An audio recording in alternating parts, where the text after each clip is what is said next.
my name's Justin. I'm going to be refuting Jessica's claim that abstinence-centered sex education programs fail.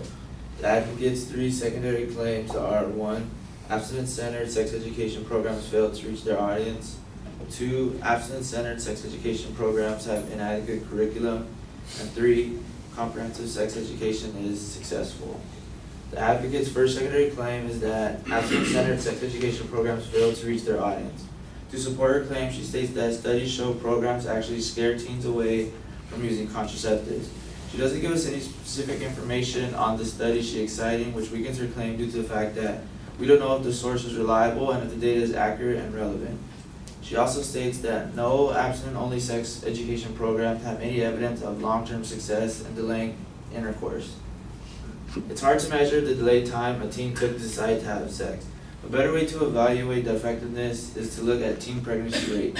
And according to Rebecca Wendt of Guttmacher Institute, rates of teen pregnancy, birth, and abortion have declined dramatically in the United States since their peak in the early 1990s.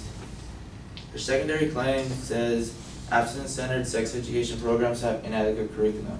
She states that abstinent-only curriculum gives false information on effectiveness of contraceptives and false information about the risk of abortion, but she never gives specific examples from any released abstinence-only sex education curriculums.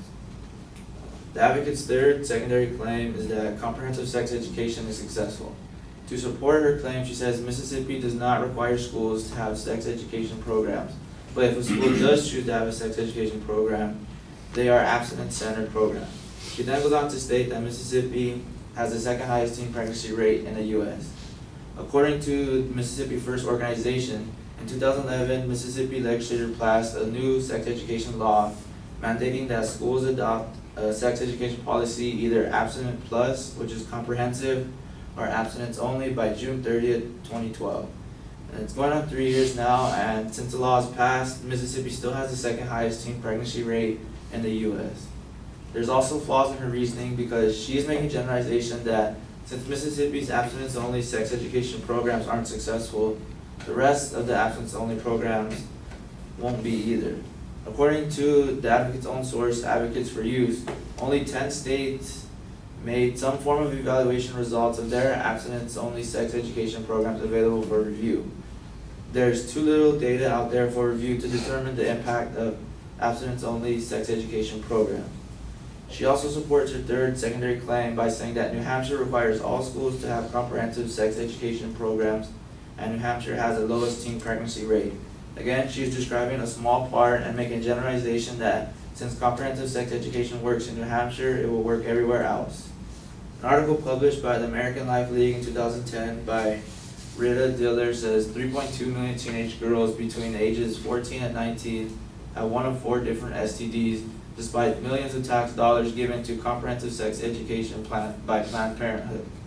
In conclusion, her lack of specific evidence and her generalizations fail to support her main claim that abstinence-centered sex education programs fail, and they failed to convince me that of her main claim. Thank you.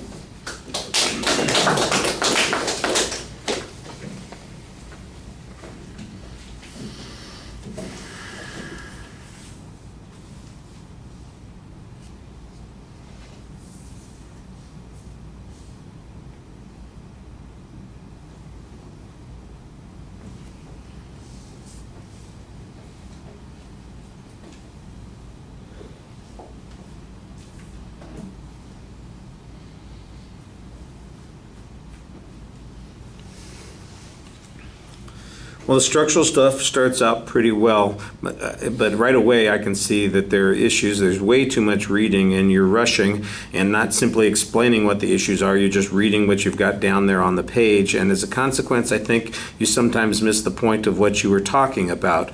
The first point, in essence, the advocate appears to suggest that the abstinence-only programs are either scaring teens away from using contraception or creating some other kind of problem. And your answer to this, I think, is a good one. Look, since the 1990s, the birth rate and the unplanned pregnancy rate has gone down substantially. The number of abortions have gone down substantially. And during that time, we've had a variety of programs that have been made available to teens. Plus, the culture has changed to some degree or other. The truth of the matter is that the likelihood that teens don't understand contraception issues at this point, is pretty low. We've got, let's face it, kids are looking at all kinds of crap online, when they're 8. So the idea that we have to go by the same models that we were using 30 years ago, I think, is a little bit problematic. Your argument on the second point seems to be that there's no example, and because they don't have an example, they can't reach that inference. Okay, that's a reasonable press. I don't remember how big a point that was. Your argument later on, though, says that 10 states have reported results, and you're saying that that's insufficient to reach any conclusion. Okay, well, why is that insufficient to reach any conclusion? I'm not exactly sure. If we get data from 10 states who use these kinds of programs, we should be able to see some kind of effect. By the way, I think the indication is that these programs are being pretty effective here. Although your last, I won't say the last piece of evidence you had, maybe it was the last piece of evidence you had, basically comes down to saying, look, we've poured millions of dollars into these programs, and 3.2 million teen girls still have some kind of STD. That seems to suggest that there's some sort of failure that's going on. Maybe it's not the pregnancy issue, maybe it's some other issue that's going on. I don't know how all of that works together with the general position that's being taken here.